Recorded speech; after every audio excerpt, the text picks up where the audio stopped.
வணக்கம்மா. ஜெய் ஸ்ரீராம் மகாதேவ். நமஸ்காரம். வணக்கம். எப்படி இருக்கீங்க சாமி? நல்லா இருக்கேம்மா. நீங்க எப்படி இருக்கீங்க?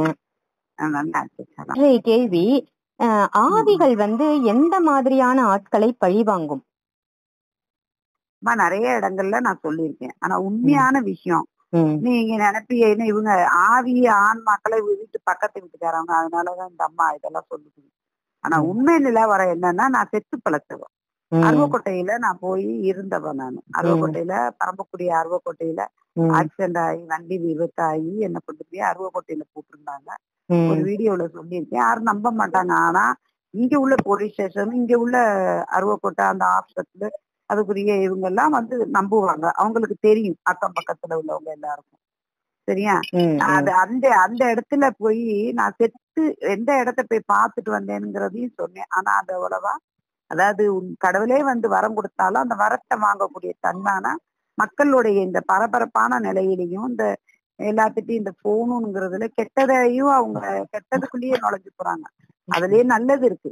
அதே சமயத்துல என்னுடைய உயிர் போய் அந்த அனுபவபூர்வமா நான் சொல்றேன் ஒவ்வொரு விஷயமும்.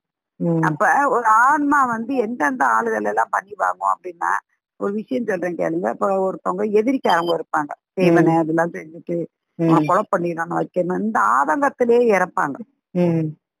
ஆனா கண்டிப்பா அந்த ஆதங்கத்துல இறக்குறவங்க கொண்டு போய் அந்த அவங்களே போய் பழி வாங்க மாட்டாங்க. இப்ப எதிரியே போய் எதிரி வீட்டுல போய் பழி வாங்க மாட்டாங்க. சொல்ல போனா அந்த எதிரி வீட்லயே போய் இவங்க பிறந்து அந்த எதிரி வீட்டுல உள்ளவங்களை காப்பாத்துறதுக்கு இவங்களே தயாராவாங்க, இந்த ஆன்மாக்கள். ஆனா இது ஏன் அப்படி சொல்ல வரேன்னா, நம்ம யாரும் ஒருத்தரை எதிரி நினைக்கிறோங்களோ அவங்க முன் ஜென்மத்துடைய பகையாளி தான். ஒரு விஷயத்துல சொல்லுங்க, போலீஸ்லயும் கோர்ட்லயும் காவி சட்டை, இந்த காக்கி சட்டை, கருப்பு சட்டை, இவங்களுடைய தொடர்புல இருக்கணும்னு விதி இருக்கும் அவங்களுக்கு. அதனால அவங்க சும்மா சண்டை சச்சரவு இல்லாம பக்கத்து வீட்டுக்காரவங்க மூலியமாவது போலீஸ் ஸ்டேஷன் போக வேண்டியது வரும். இல்ல கூட பிறந்தவங்க மூலியமாவது கொண்டு போய் கூட ஓடி ஆடி விளையாண்டு ஒரு தட்டுல சோறு சாப்பிட்டவங்க தன்னுடைய சகோதரர்களையே போலீஸ் ஸ்டேஷன்ல போய் நிப்பாட்ட வேண்டியது வரும். தாயவே போலீஸ்ல நிப்பாட்ட வேண்டியது இருக்கும். தகப்பனே போலீஸ் ஸ்டேஷன்ல போய் நிப்பாட்ட வேண்டியது இருக்கும். விட்டு கொடுக்குற மனப்பான்மை வராது. ஆனா இவங்க எப்படின்னா, எதிர்பார்த்தியில நம்ம பிறந்து அந்த விரோதியா ஆகி விரோதியல் ஒரு குடும்பத்துக்குள்ள பிறப்பாங்க. இந்த மாதிரி துன்ப நிலையே இருக்கிற ஆன்மாவை காட்டிலும் ஆன்ம ரீதியா இருக்கக்கூடிய ஆத்மாவை காட்டிலும் ஆன்ம ரீதியா இருக்கக்கூடிய நம்ம உடலுக்குள்ள இருந்து செயல்படுற ஆன்மா ரொம்ப ஆத்மா வேலைதான் ரொம்ப அதிகமா இருக்கும். நம்ம உடல்ல தேர்வு செய்திருக்கேன். இப்ப நீங்க உங்க குடும்பத்துல நீங்க பிறந்திருக்கீங்கன்னா அது உங்க குடும்பமே கிடையாதுன்னு தான் நான் சொல்ல வருவேன். இன்னொரு குடும்பத்துல உள்ளவங்க ஒரு காலகட்டத்துல இந்த அந்த காந்த சக்தி மாதிரி இழுக்கும். அந்த இதுல இங்க நீங்க பிறந்து அந்த குடும்பத்துக்காகவே பாடுபட வேண்டியது. எந்த குடும்பம் அழியணும்னு நினைச்சோமோ அந்த குடும்பம் வாழணும்ங்கிறதுக்காகவே இந்த ஆத்மா பிறவி எடுத்திருக்கும். அப்படி இருக்கும்போது இவங்க போலீஸ் ஸ்டேஷன் கோர்ட்டுன்னு போக வேணும். இதே மாதிரிதான் இறந்து போன ஆன்மாக்கள் பழி வாங்கும் துடிக்கும் சொல்றீங்கல்ல, இந்த மாதிரி யாரெல்லாம் பழி வாங்கணும்.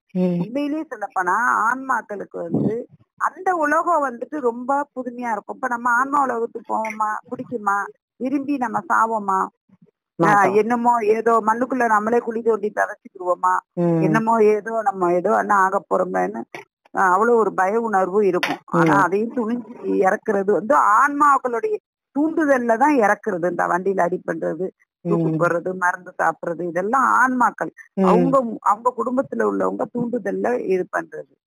இது இந்த ஆன்மாக்கள் எப்படின்னா, தாயவே பழி வாங்கும், தகப்பனையே பழி வாங்கும், கூட பிறந்தவங்களே பழி வாங்கும். ஏன்னா அவங்க உலகம் அவங்களுக்கு நல்ல உலகமா இருக்கும். ஏன் இங்க கடந்து வேதனையில இருக்க, துன்பத்துல இருக்க, நீ என்கிட்ட வந்துருன்னு சொல்லுவோம். அதனாலதான் பெத்த தாய்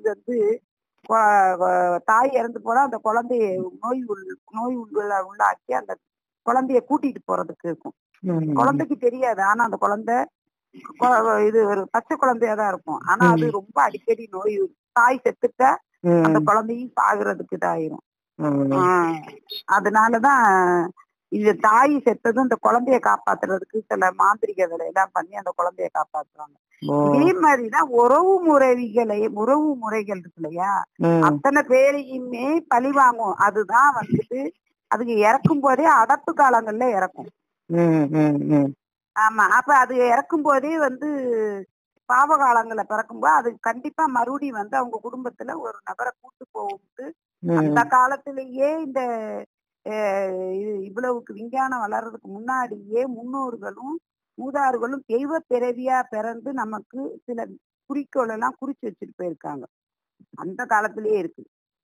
ஏட்டுல ஏட்டுல அது இது இப்பதானே காலாண்டு, அப்பெல்லாம் ஏட்டு தானே.